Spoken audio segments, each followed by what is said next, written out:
আসসালামু আলাইকুম। Ranu home style cooking থেকে আপনাদের সকলকে স্বাগত জানাই। আজ আমি আপনাদের জন্য শেয়ার করব কাশ্মীরি চিকেন মশলা গ্রেভি।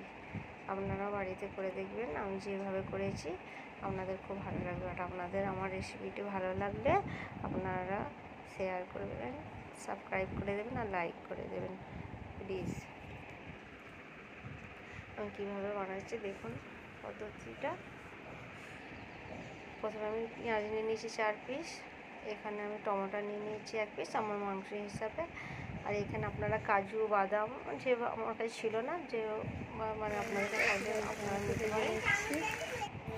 আর এখানে আমি টমেটোটাকে পেস্ট করে নেব, এখানে পেঁয়াজটাকে আমি পেস্ট করে নিচ্ছি। তেল দিয়ে দিলাম আমি আমার মাংস হিসাবে, তেলটা একটু বেশি লাগবে গ্রেভিতে। এখানে আমি 2 এলাচ, 2 লং, একটা তেজপাতা, দারচিনি দিয়ে দিলাম। আমি যে পেস্টটা করে রেখেছিলাম পেঁয়াজের, সেই পেস্টটা তেলের মধ্যে দিয়ে আমি ভালো করে পেঁয়াজটাকে আমি কষে নেবো, কারণ গন্ধটাকেও মারতে হবে পেঁয়াজের। এখানে আমি আদা পেস্ট দিলাম 2 চামচ। আমার পেঁয়াজটা গোল্ডেন হয়ে যাওয়ার পর তবে আমি আদার পেস্টটা দিলাম। এখানে টমেটোর যে আমি পেস্ট করে রেখে দিয়েছিলাম সেই টমেটোটা আর বাদাম যেটা বেটে রেখে দিয়েছিলাম আমি মগজদানা, সেটা দিয়ে দিলাম। এখানে আমি নিয়েছি হলুদ, কাশ্মীরি লঙ্কা, হলুদ 1 চামচ, কাশ্মীরি লঙ্কা 2 চামচ, জিরা আর ধনে। এখানে আমি জল দিয়ে এটাকে ভালো করে রেখে দিলাম। এবার এটাকে আমি মশলার মধ্যে দিয়ে দেবো, কারণ যাতে না আমার মশলাটা পুড়ে যায়, তার জন্য আমি জলটা দিয়েছি ওর মধ্যে। এবার এটাকে ভালো করে একদম কষে একদম নেড়ে ছেড়ে নেব। একটু মশলাটা রান্না হয়ে গেলে দেখবেন এর মধ্যে তেল ছাড়বে। যখন তেল ছাড়বে তখন বুঝতে পারবেন যে মশলাটা হয়ে গেছে আমার রান্নার। দেখুন এবার তেল ছাড়তে শুরু করেছে আমার। একটু বেশি করে এটাকে মশলাটাকে আপনাকে কষে নিতে হবে। দেখুন তেল যখন ছেড়ে দেবে তখন আপনি বুঝতে পারবেন যে মশলাটা রান্না হয়ে গেছে।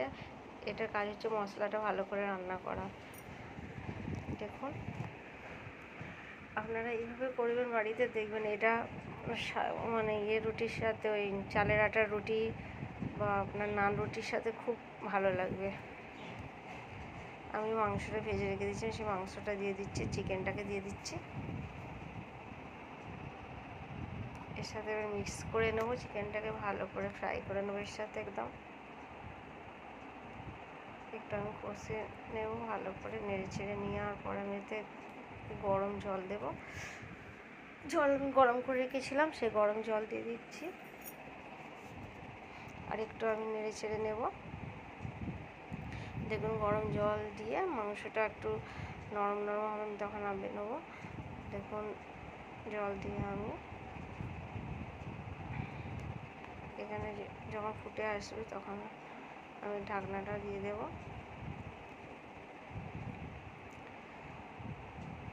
5 মিনিট পর দেখুন কীভাবে হচ্ছে আমার রান্নাটা, কত সুন্দর কালার এসছে। দেখুন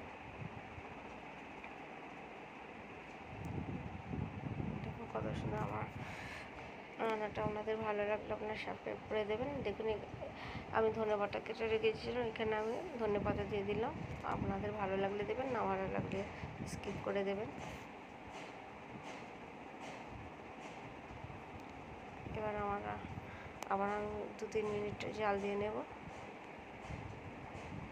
দেখুন রান্না হওয়ার পর আমি এইখানে ঘি দিয়ে দিলাম। আর আমি একটা জিনিস ভুলে গেছিলাম, এর মধ্যে আমি গরম মশলা দিয়েছি, যেটা পেস্ট করে রেখে দিয়েছিলাম।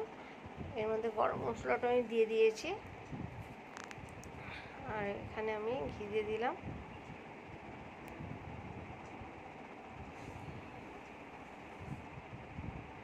দেখুন আমার রান্না কমপ্লিট হয়ে গেছে। আপনারা দেখুন কত সুন্দর কালার এসেছে, কত সুন্দর রান্না হয়েছে। আপনারা এটা রুটি, নান, পুরি বা যে কোনো রুটিতে আপনারা খেতে পারেন। এটা লাচ্চা, পরোটা, যে কোনো জিনিসে আপনারা এটা সার্ভ করতে পারেন। দেখুন দারুণ টেস্টি। ভালো লাগলে সাবস্ক্রাইব করে দেবেন, আমার চ্যানেলকে লাইক করে দেবেন।